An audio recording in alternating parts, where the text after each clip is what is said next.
కొండేపిలో YSR pension కానుక ప్రోగ్రాంలో పాల్గొన్న రాష్ట్ర మున్సిపల్ శాఖ మంత్రి ఆదిమూలపు సురేష్ చంద్రబాబుపై విమర్శల వర్షం కురిపించారు. కనగిరి బహిరంగ సభలో చంద్రబాబు నాయుడు తనను చెత్తతో పోల్చాడని, తాను చెత్త బంగారము కొండేపి నియోజకవర్గంలో గెలిచిన తర్వాత చూపిస్తానని అన్నాడు. తాము ఓటర్ దేవుళ్లను నమ్ముకున్నామే కానీ పొత్తులను కుయుక్తులను నమ్ముకోలేదని అన్నారు. తాము చేసిన సంక్షేమ పథకాలే తమను రానున్న ఎన్నికల్లో గెలిపిస్తాయని ధీమా వ్యక్తం చేశారు. కుల మతాలకు అతీతంగా, పార్టీలకు అతీతంగా ఇచ్చిన మాట ప్రకారం సంక్షేమాన్ని అమలు చేసిన ఘనత ముఖ్యమంత్రి జగన్మోహన్ రెడ్డిదే అని తెలిపారు. కొండేపి నియోజకవర్గంలో వైసీపీని గెలిపించి జగన్మోహన్ రెడ్డికి కానుకగా ఇస్తానని తెలిపారు. గతంలో చంద్రబాబు వైసీపీకి చెందిన 23 మంది ఎమ్మెల్యేలను అక్రమ మార్గంలో తీసుకుంటే అన్నీ తెలిసిన ఓటర్ దేవుళ్ళు 2019 ఎన్నికల్లో 23 సీట్లనే ఇచ్చారని ఎద్దేవా చేశారు. అభ్యర్థుల స్థానాలను మారుస్తున్నారని విమర్శించే చంద్రబాబు గతంలో అభ్యర్థుల స్థానాలను అతను మార్చలేదా అన్నారు. కొండేపి నియోజకవర్గానికి 4వ కృష్ణుడు వచ్చాడని ప్రచారం చేస్తున్నారని, వచ్చింది కృష్ణుడు కాదు ఏకలవ్యుడు అని అన్నారు. అప్పట్లో ఏకలవ్యుడు గురువుకి బొటనవేలు ఇస్తే తాను మాత్రం జగనన్న కోసం ఏదైనా ఇచ్చేందుకు సిద్ధమని చెప్పారు.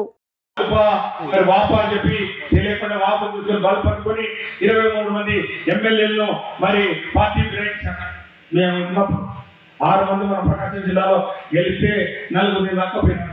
ఇద్దరు మిగిలినాం. నేను ఒకడిని మార్కాపురం ఎమ్మెల్యే మమ్మల్ని మామూలు ఇబ్బంది పెట్టా.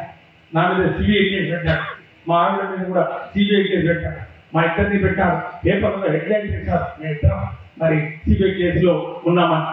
ఏంటి ఎన్ని పెట్టినా కూడా ఆ రోజు చంద్రబాబు నాయుడు ప్రజలు దేవుడు రాస్తాడు స్క్రిప్ట్ అంట. ఆయన ఎంతమంది లాక్కపోయినాడో అన్నే సీట్లు మళ్ళీ ఆయనకు వచ్చాయి. అంతకన్నా ఒక్కడు ఎక్కువ రాలో ఒకటి తక్కువ రాదు, ఒక్కడు ఎక్కువ రాలో ఒకటి తక్కువ రాదు. అది దేవుడు, అది ఓటర్ దేవుడు మధ్యలో ఉన్నాం. ఈరోజు మేము ప్రజలతో ఉన్నాం, ప్రజలతో మమ్మల్ని ప్రజలకు మంచి చేస్తాం. మీ కుటుంబంలో మంచి జరిగిందా లేదా, మీకు గతంలో కన్నా ఈరోజు మరి మంచి ఉందా లేదా, అదే అభివృద్ధి. అభివృద్ధి ఏంటండి? ఇంతకుముందు ఇల్లు లేదు, ఇప్పుడు ఇల్లు వచ్చింది. ఇంతకుముందు మంచి బట్టలు వేసిన కాదు, ఈరోజు మంచి బట్టలు వేసి కొండేపి నియోజకవర్గంలో సమన్వయకర్తగా వచ్చానంటే మరి ఆయనకు నచ్చలా. ఎందుకు నచ్చలేదో నాకు తెలియదు. నేనేం చేశాను మరి ఆయనకు నా మీద ఎందుకు అంత కోపమో నాకైతే అర్థం కాదు. నా మీద ఎత్తుకొని ఎవరు అంటారు, మన ఇంగ్లీష్లో సామెత ఉంది, నాకు తెలుగు ఎట్లా చెప్పలేదు. ఇంగ్లీష్లో సామెత ఏంటంటే నోబడీ ఎవర్ కిక్స్ ఎ డెడ్ డాగ్.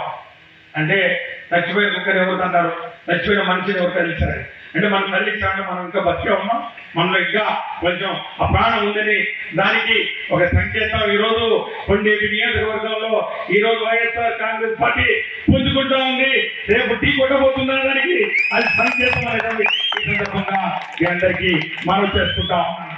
దళితుల్ని చెత్త అంటాడు, దళితులుగా పుట్టాలా అని ఎవరైనా అనుకుంటారా అని చెప్పి దళితుల్ని కించపరిచే విధంగా